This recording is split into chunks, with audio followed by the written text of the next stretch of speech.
வாழ்க்கையில் ஏதோ ஒரு காரியம் பெரிய உங்களால் சமாளிக்க முடியாத ஒரு காரியத்தை போல அலை எழும்புதா, எழும்பி கொண்டு இருக்கிறார்களா? உங்களுக்கு விரோதமாய், உங்கள் பிள்ளைகளுக்கு விரோதமாய், உங்கள் குடும்பத்துக்கு விரோதமாய், உங்கள் வேலைக்கு விரோதமாய், பொருளாதாரத்துக்கு விரோதமாய் ஏதோ ஒரு காரியம் யாரோ சில பேர் எழும்பி கொண்டு இருக்கிறார்களா? அதை பார்க்காதீங்க. அந்த எழுப்புகிறவர்களை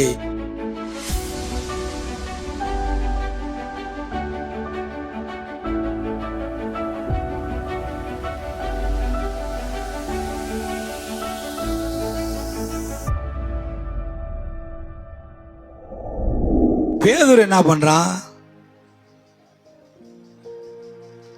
12 சீசர்ல முதன்மையான மூத்தவன் அப்படின்னு வாங்க. சபையில மூப்பரவர் யாரு? பேதுரு. இயேசு கிறிஸ்து நடத்துற திருச்சபையில மூப்பர். கவனிங்க, மூப்பர் கீழே இருப்பாங்க, சில அசிஸ்டன்ட் எல்லாம் இருப்பாங்க. இப்ப பேதுரு மூப்பர். பேதுரு திடீர்னு பாருங்க, ஒரு நாள் அவனுக்கு நமக்கு இப்போ நம்மளாம் மனிதர்கள் தானே, இயல்பான மனிதர்கள் தானே, ஒரு வித்தியாசமான ஆசையெல்லாம் வரும், நமக்கு நேரிடும் வரும். அவனுக்கு ஒரு ஆசை. என்ன ஆசை? கடல்ல இயேசு நம்ம அப்பா நம்ம குருநாதர் நடக்கிறாரு கடல்ல. நம்ம தலைவர் எல்லாம் கடல்ல ஈஸியா உட்காந்துருக்கிறாரு, தூங்குறாரு, எதுக்குமே பயப்பட மாட்டேங்கிறாரு. நம்ம அவருடைய சீசர் தானே அப்படின்ட்டு அவனுக்கு ஒரு ஆசை, இந்த கடல்ல நடக்கணும் அப்படின்ட்டு. அந்த பக்கம் இயேசு நிற்கிறாரு. இவன் இங்கே கேட்குறான், நீரே ஆனால் நான் இதில் நடந்து வரும்படி உதவி செய்ய ஆண்டவரே அப்படிங்கிறான். உடனே இயேசுனார், வா, இல்லைப்பா, உன்னால பலத்தினாலும் அல்ல, பராக்கிரமத்தினாலும் அல்ல, தேவ ஆவியினாலே ஆகும். இதெல்லாம் 40 நாள் உபவாசம் இருந்து கடுமையான உபவாசம் இருந்து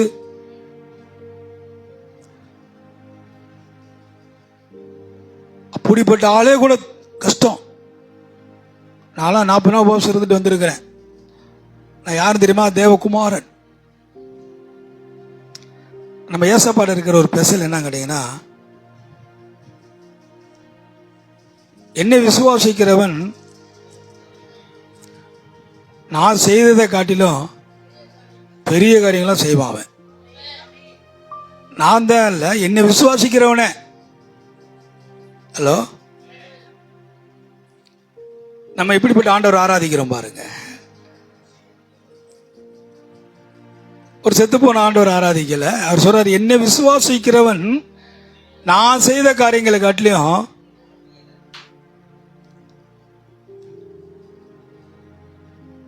ஒன்னாலும் செய்ய முடியுங்கிறார். சரி, நடந்து வாப்பா அப்படின்ட்டார். அவன் இயேசுனரை பார்த்துட்டே போறான். அப்படி பேதுரு நடந்து போற வரைக்கும் என்னால அவனுக்கு பிரச்சனையே இல்லை, போயிடுவோம், பிரச்சனை இல்லைன்ட்டு நடந்துட்டான். திடீர்னு ஏசப்பா, சரி இவனை கொஞ்சம் என்ன பண்றான்னு பார்க்கலாம், ஒரு பெரிய காத்து அனுப்புறாரு. பெரிய காத்து, அது சூறாவளி காத்து, பெருங்காற்று அப்படிலாம் இருக்குது வேதத்தில். ஒரு பெரும் கடல் கொந்தளிப்பு வந்து பெருங்காற்று எழும்பின உடனே அலை இவனை போய் மூளை போன உடனே இயேசுநாதை விட்டுட்டாங்க. ஐயோ, கடல் என்ன பண்ண போறோமே, மூழ்க போறோமே சொல்லி சூழ்நிலை என்ன பண்ணிட்டான் சொல்லுங்க? சூழ்நிலையை திரும்பிட்டான், சூழ்நிலையை பார்க்க ஆரம்பிச்சிட்டான். சில விசுவாச பிள்ளையுடைய வாழ்க்கையெல்லாம் ஆண்டவரை பார்த்துட்டு போற வரைக்கும், வசனத்தை பார்த்துட்டு போற வரைக்கும்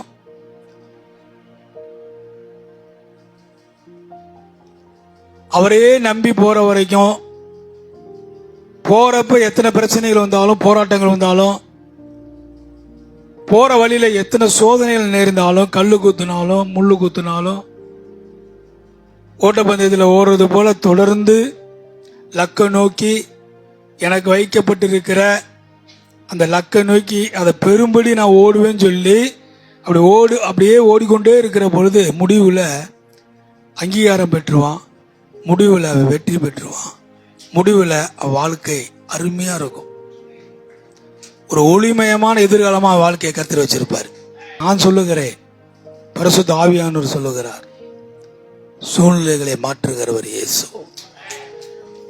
கரங்களை தட்டுவோம். சூழ்நிலைகளை வைத்து நாம் வாழ முடியாது. சூழ்நிலைகளை மாற்றி அமைக்கிறவர் இயேசு.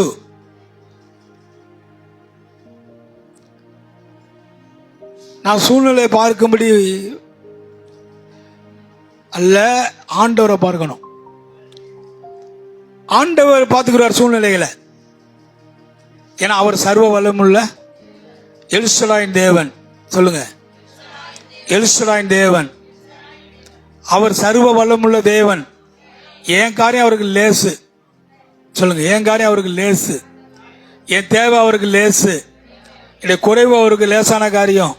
என் பிரச்சனை அவருக்கு பெருசே கிடையாது.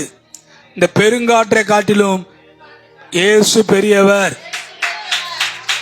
உங்க வாழ்க்கையில வருகிற பெரும் காற்றை காட்டிலும், பெரும் பிரச்சனைகளை பார்க்கலாம், பெரும் இறைச்சலை பார்க்கலாம், ஏதோ ஒரு காரியம் உங்க வாழ்க்கையில இறைச்சலை போல உங்களை டிஸ்டர்ப் பண்ணி கொண்டு இருக்கிறது, அதை காட்டிலும் இயேசு பெரியவர், சர்வ வல்லமுள்ள தேவன், சூழ்நிலையை மாற்றுகிறவர்.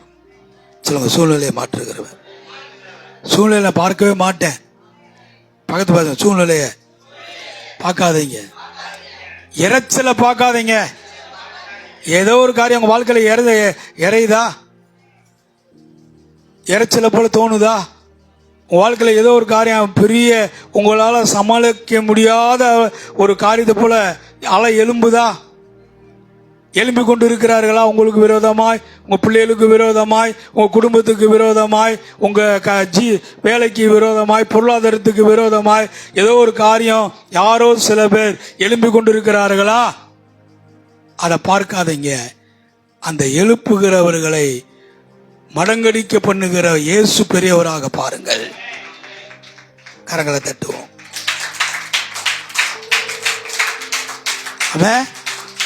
அதை மடங்கடிக்க பண்ணுகிறவர் இயேசு.